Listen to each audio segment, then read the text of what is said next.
Medical report change করিয়েছে।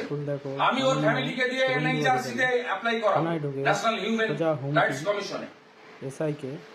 তো আমি আপনাকে বলে গেলাম সম্পূর্ণ দেখো, আপনি যদি সংশোধন না হন এবং হিন্দু মুসলমান দুটো চোখ খোলা রাখবেন, থানায় ঢুকে যে হুমকি এই দেশ ধর্মনিরপেক্ষ দেশ, সেটা ঠিক করেছে না ভুল করেছে সেটা যেভাবে প্যানিক করে রেখেছেন, বাচ্চাগুলো না যাচ্ছে স্কুলে, ঘরগুলো ভেঙেছেন, দরজাগুলো ভেঙেছেন, তালা ভেঙেছেন, আলমারিগুলো থেকে সমস্ত জামা কাপড় বের করেছেন।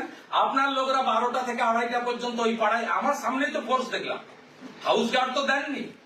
ওরা তৃণমূল করে না, তৃণমূল লোকেদের চোর ডাকা ধর্ষণকারী হলেও হাউস গার্ড পাওয়া যায়। তাদেরকে বলেছেন যাতে এলওপির সামনে এমএলএ বিজেপি এমএলএ দের সামনে কমপ্লেন না করে। আমি আমার প্রোটেস্ট রেকর্ড করিয়ে গেলাম, আপনার সিসিটিভি যদি থাকে সেখানেও রেকর্ড হলো। I am LOP along with my BJP colleagues MLA like করো, রেকর্ড করিয়ে